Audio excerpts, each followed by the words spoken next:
If you're someone who's not capable of thinking critically, you're going to contaminate your thinking by overlaying someone else's opinion or perspective that has nothing to do with your business and has a whole other agenda. Welcome to The Profitable Table, fed by Woolco Foods, a podcast at the nexus of hospitality, business, culture, and the mind. Now here's your host, Woolco Foods CEO, Steven Toboroff. Hello, everyone, and welcome to another episode of The Profitable Table, fed by Woolco Foods. I am your host, Steven Toboroff, and today I want to do a podcast, and I'm going to do a podcast on what would ostensibly be all of the flux that's going on in the economy right now, and certainly the flux that's going on within the hospitality space. But I want to not only address the specific issues that are relevant to the hospitality space from a business perspective, but I also want to go a little bit beyond that and discuss some ways that the current economic, let's call it uncertainty and dynamics, can actually be a launching pad for far greater success and appreciation and excellence and execution for your business. Because, we're at a moment in time right now where there's a lot going on. We've still got the inflation issue to deal with. For those of us in the hospitality space, inflation has been a substantial set of challenges for, I would say, going on 2 years plus now. And obviously the product that's in the market right now, which is eggs, and I discussed that 2 episodes ago. But there's still inflationary pressures in other aspects of the economy, so that's been going on. Now we have this new dynamic, which has entered the space with a great deal of confusion and opacity to it, but nonetheless significant, and that is the tariffs that have been proposed and the potential trade wars that may or may not manifest themselves as a byproduct of these tariffs. And obviously for the hospitality space, when you think about tariffs at the most basic and obvious level, you're talking about produce, you're talking about canola oil, you're talking about chocolate. And these are just 3 examples. There are many, many more. And if the reciprocal tariffs go into effect in April with the rest of the world, the number of food products are going to go up dramatically from there, as well as non-food items. So you have that dynamic, and then there's the talk of the trade wars, and yet it's being rolled out in, let's just say, a less than clear manner. And so there's a lot of news coming at business people in general, but particularly for people in the hospitality space who, if you think about it, over the past 5 years, coming out of COVID, then dealing with the supply shock issues and labor issues, then dealing with the inflation. In this industry, which always seems to have a lot of exogenous pressure and dynamics at play, this has been extreme, and now we have tariffs. So it's a lot, and it's real, and business owners and managers and leaders have to navigate these issues because they can be extremely important and they can be very impactful on the bottom line. So once we accept that, I want to go into some strategies on how to really handle this issue from a very specific and actionable point, but also from, how should we say, more of a strategic standpoint, from a standpoint that's going to give you maximum optionality, insight, and efficacy. So in order to do that, in order to deal with these various dynamics that are at play, I would argue that it is imperative to take a methodical approach, meaning you don't want to be reactive, you don't want to be operating on half-truths, you don't want to be emotional and overwhelmed and put yourself in a position where you're depriving yourself of all the benefits of utilizing your intellect, reason, and resource. So you have to take a methodical approach. And to do that, the first thing I would suggest that you do is carve out a certain amount of time every week that you're going to dedicate to education, to information gathering. So obviously running your business, whether it's a hotel, a bakery, a bar, a restaurant, whatever the case may be, it's very time consuming, a lot of energy. You've got a lot going on with it, and that's great. But I don't want you to get into the habit of mistaking the time that you spend where you give yourself space to educate yourself or gather information in a quiet and uninterrupted manner as some form of indulgence or something that's a a luxury. I would argue it's essential. So for example, pick 1 to 2 hours a week when you know that you can be left alone to concentrate and start doing some research. What's going on with the tariffs? What products are going to be affected? What do experts think is going to happen for the hospitality space? Absolutely use that time to educate yourself on what's available with respect to media information. And read from a variety of sources and read it dispassionately. A lot of times people will infuse these decisions with a political angle, which is fine for them, but you want to make sure that you're approaching it from a business standpoint, and therefore that the information you're getting is unbiased and clear so that you can have something to deal with. The second thing you may want to do is consult with experts. In this particular case, consulting with an expert could be the vendors that you buy from. It could be other people in the space that you know may be doing a lot of importing. It could be professionals outside of the hospitality industry, whether that's lawyers, whether that's accountants, but people in your orbit.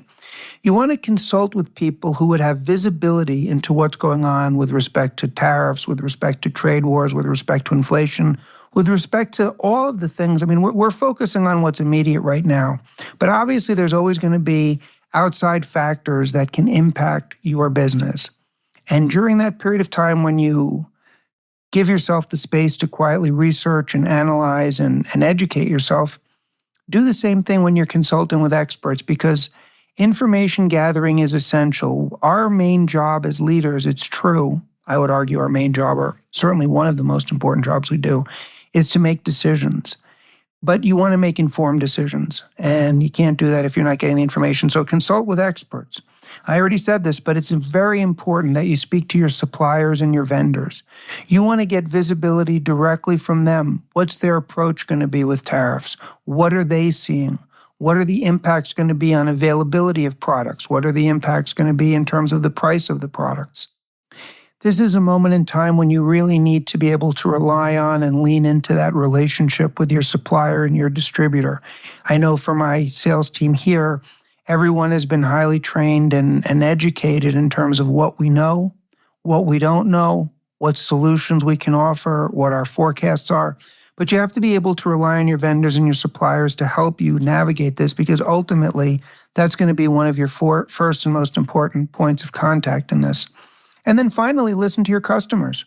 You know, your customers are going to come in, especially your regulars, but even people that are tourists, and you're going to be able to gather information. If you have tourists that are coming to your restaurant from Canada, Mexico, Europe, China, they'll give you some, if you talk to them, they may share with you what's going on, what the perspective is. People will share with you what their concerns are. And by listening to your customers, you'll not only have the opportunity to get additional information from a source that you may not have had access to, that may reveal to you something quite significant and impactful, but you'll have an opportunity to speak to them as well, assuage concerns, enhance engagement, and do that entire thing. And I think that's extraordinarily appropriate. So once you've done that, you've taken a methodical approach, you've gathered information, you've spoken to experts, you've connected with your suppliers, you've done all of that. The next thing is to take appropriate action. And I say take appropriate action because the action that you take is, of course, going to be based upon the information that you've gathered, but it's also going to be based upon the fact of where we are in the chain of events. So, for example, let's talk about these tariffs. This is now the second round of tariff discussions that have gone on with Mexico and Canada. And as of the recording of this episode, which is March 6th, there's now going to be concessions and it may be delayed and et cetera, et cetera. So information is fluid, and you have to understand that there's that fluidity, and you can incorporate that fluidity into your, decision-making, action-making process. But the first thing I would do is, as you take appropriate action, meet with your chef, meet with your mixologist, meet with the rest of your team. I mean, I would say that there's a pretty good probability that there's going to be some form of tariffs going into place over the next 60 days. So why not have some preliminary discussions with your chefs? You don't have to take action, but you don't want to wait till the last minute either. What are our moves if XYZ items go up dramatically, or if their availability becomes constrained? Can we substitute those items for other items? Do we need to have a menu change available to us? What about from the cocktail perspective?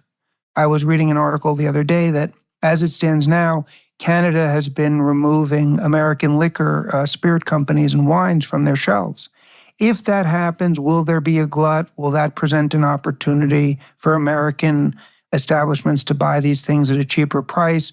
Will that change whatever you're doing from a cocktail makeup? Point being, incorporate your chefs, your mixologists, your wait staff, your managers into the discussion and start sharing with them what you've learned, what you think the concern is as of this moment, or to put it differently, opportunity, and what actions you want to take. Once you've done that and you're certain as to what you want to do, adjust whatever offerings you want to make. Some people are not going to adjust anything. Some might scale back on utilization of certain products. But whatever you do it with confidence. And you should be able to do it with confidence because you'll have already done your research. You'll have had meetings with your teams and gotten feedback. Remember, meetings with your teams are an opportunity to gather information, listen as well before you make the ultimate decision. But you have to roll these things out when you do make the decision with confidence. It's absolutely imperative that the leader be confident in her or his decisions as they roll them out. And there's no reason not to be if you've done the appropriate research. Project calm and decisive confidence, as we just said, to your staff, to everyone that comes into your orbit, your customers, your staff, your vendors. One of the most important things that you have to do as a leader, and this is particularly true, it's essential in times of flux and confusion and disruption, is to project calmness, decisiveness, and that you have things under control. That does not mean that you become closed-minded and you express that confidence by being intolerant to different opinions or acting in a manner that's overflowing with bravado. That's foolishness. Calmness means that people can tell from looking at you that you know what's going on. And again, I keep going back to the fact that a lot of people don't devote a chunk of time per week to educate and gather information. I can pretty much guarantee you that if you do that, consciously or subconsciously, your confidence, your equipoise demeanor in the face of these circumstances will be transparent because you will have the information that instills you with confidence. When you're dealing with your vendors, some of your vendors are going to be very frightened. Keep your head. Maybe vendors are going to be long certain items. If they're not perishable, you can make a buy. They may have other challenges. So whoever you're dealing with, keep your head about you. Be calm and look for it. Project that strength. You're the leader. That's what people are looking for. And then finally, definitely look to be opportunistic. And that could be with respect to margins or revenue expansion. So when I say be opportunistic, the first thing you have to do is define for yourself what is your goal. Let's say that there is a tariff that goes into place that dramatically increases the price of, let's just, for sake of the argument, avocado. And you could be anything else. Well, what does that present for you? Do you want to be the restaurant that says, you know what, I'm going to use this tariff as a way to get more people into my restaurant, and so I'm going to hold the price of the guacamole. I'm going to publicize that. I'm going to lead with phenomenal guacamole at an unbelievable price to get people into the restaurant or to get takeout where they might not have otherwise done that.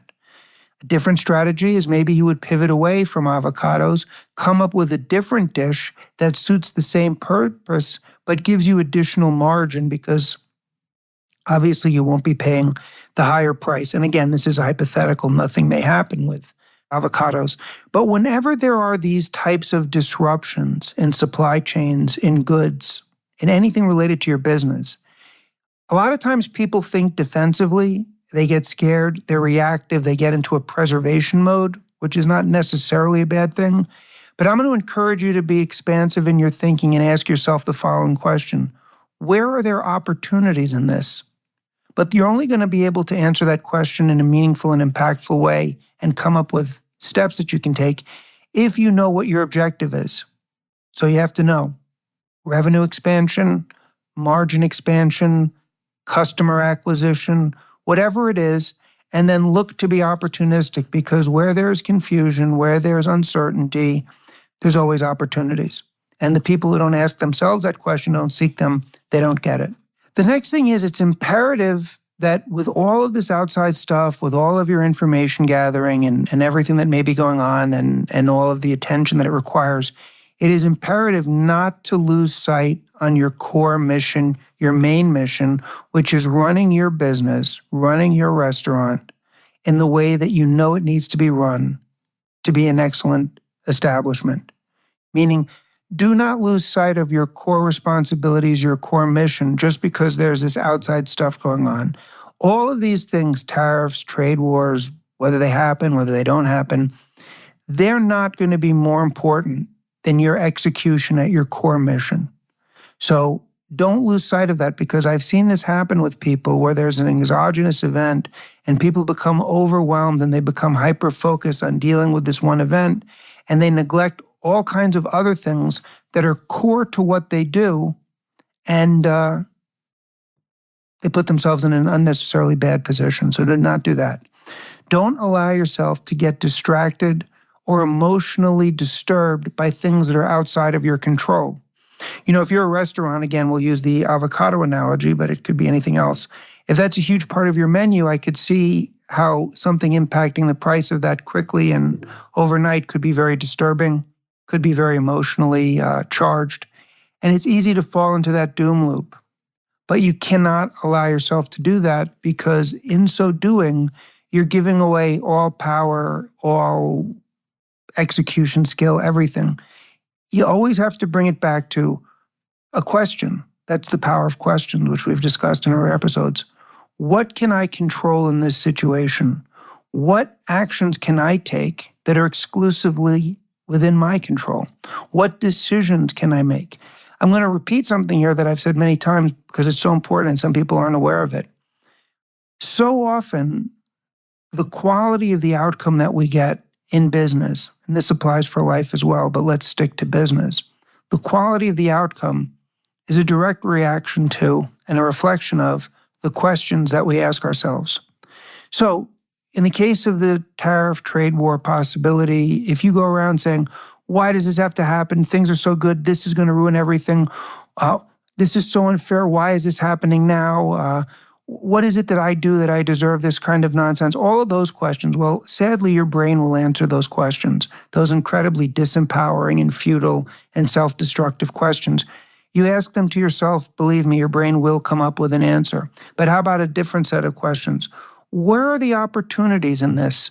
How can I use this price disruption to get more customers? What alternative menu decisions can I make that would make these tariffs irrelevant? Where is the real opportunity here to take this exact event and create a more dynamic menu for my business? Your brain will answer those questions as well. So you have to get into the habit of asking good questions. And of course, a question that you ask yourself that is outside your control to impact will only serve to demotivate and depress you and exacerbate anxiety. And it's all being created by you. Back to another episode that we discussed about the mind. These are your thoughts, right? So ask yourself positive, powerful questions, and questions that you can take a immediate step, so to speak, in taking action to effectuate. Very important. And then finally, what I always do in any circumstance, whether there's exogenous pressures or not, but let's take this context again. Let's say that there's tariffs and there's a half dozen items that are going to be impacted that really are significant to your restaurant.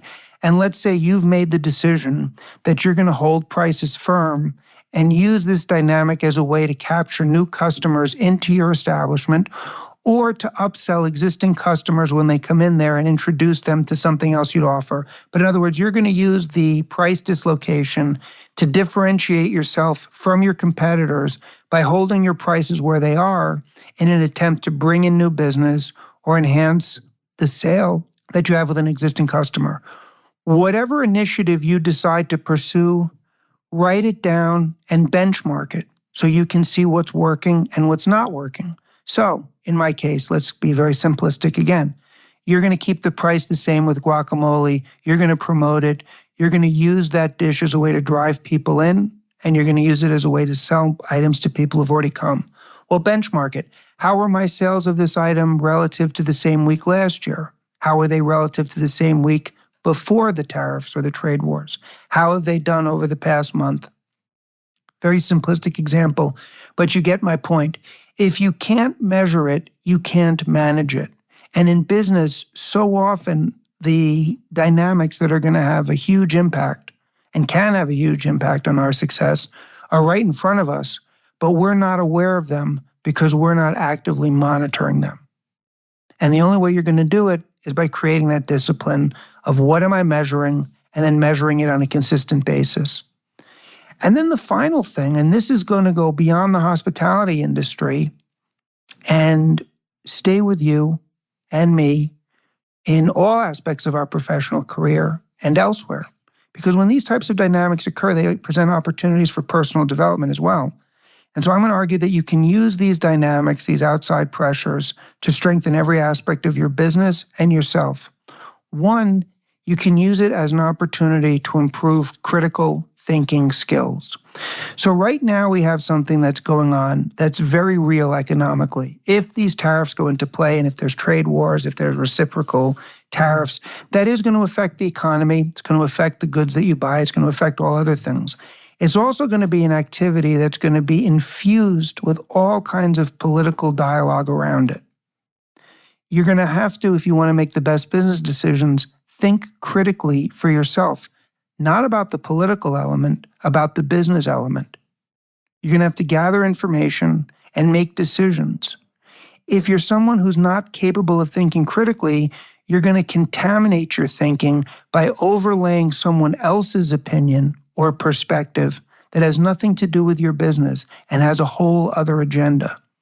One of the most common problems I see in people, in business, in life, everywhere, is their inability to think critically. And the reason they don't think critically is either because they've never tried it and they don't know how, or they lack the self-confidence. As amazing as it is, there are people who would rather parrot the views of others who they believe to be sophisticated or whose society portrays as sophisticated and intelligent rather than think for themselves. Now that can be what I'll characterize as benign foolishness in your personal life. Like if you want to check your intellect at the door and agree with whatever George Clooney or Kid Rock say, whatever celebrity you want on whatever side of the spectrum, you can do that. And it's, harmless. I mean, I guess it's not harmless because you're part of the society, but it's not good for you. But at least, it is what it is. In business, it can be devastating. In business, you have to think for yourself. So one, this will force, if you do it properly, to get more in tune with and better at critical thinking skills. Second, it will force you to gain a fresh perspective on your business. When these dynamics occur and they force us to engage with our team, we learn a lot of things we wouldn't have anticipated. When's the last time you asked your chef for some new menu creations? Maybe out of this, the chef will have 2 or 3 menu creations that he's never shared with you before, or 3 or 4 mixology drinks that the mixologist that she's never shared with you before. And one of those creations becomes your best-selling item for the next 2 years. Would have never happened but for this. So these types of exogenous events can cause us to take action that'll give us a much better, broader perspective on our business.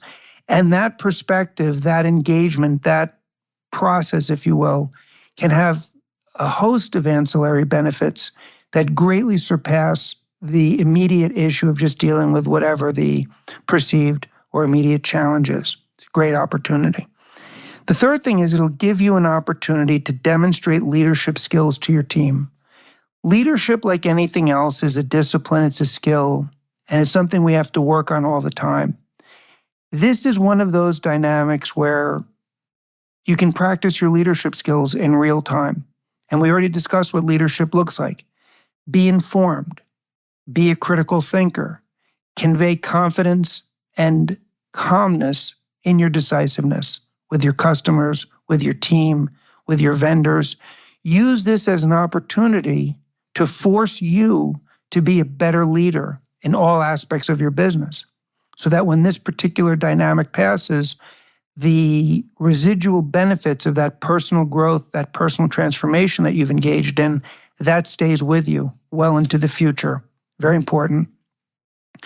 And then finally, use it as an opportunity to enhance relationships with customers, whether new customers or your regulars. Whenever there's an event going on that has a lot of impact on a lot of people, the hospitality space is just that, hospitality. People come to restaurants, to bars, to hotels for more than just a place to sleep and a meal to eat. So if people are coming in with you, maybe they're being adversely impacted by the tariffs, or maybe they're being adversely impacted by some of the other, there's quite a lot going on right now, quite frankly. And you might have people coming into your place that are affected. Maybe their university got a funding cut. Maybe they work for the government and they're concerned about potentially being laid off. Whatever the case may be, this environment, if you're an empathetic person and you train your team to be, and you care about the people that come into your business, these are the opportunities that enable you to enhance engagement with them. And when you do that, you create something for yourself and your business that is beyond precious. And I've seen this many times throughout my career. 9/11, Superstorm Sandy, the pandemic. When these exogenous events occur, shocks, challenges, what have you, the hospitality space is always one space where the humanity comes through. And for those business owners and managers and leaders that are aware of this, it's an incredible opportunity and one not to be missed. So those are my thoughts that I wanted to share with you regarding what's going on in the world today. Obviously, we talked very specifically about tariffs and trade wars and how they might impact the hospitality business, but we also used it as a launching pad to talk about personal development and lots of other things that impact our businesses and our lives that go well beyond this one event. So if you've enjoyed this content, I would really appreciate it if you would share the podcast with someone else that you think would like it. If you enjoyed this episode and you got value from it, would love it if you would drop a comment or leave a review or leave a 5 stars. It really helps us with the algorithm, reach people.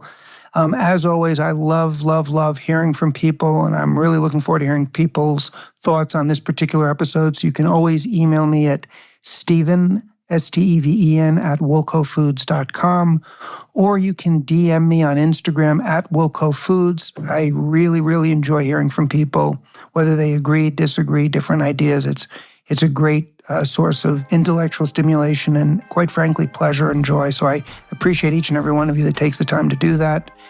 And other than that, I just want to wish everyone to have an awesome day.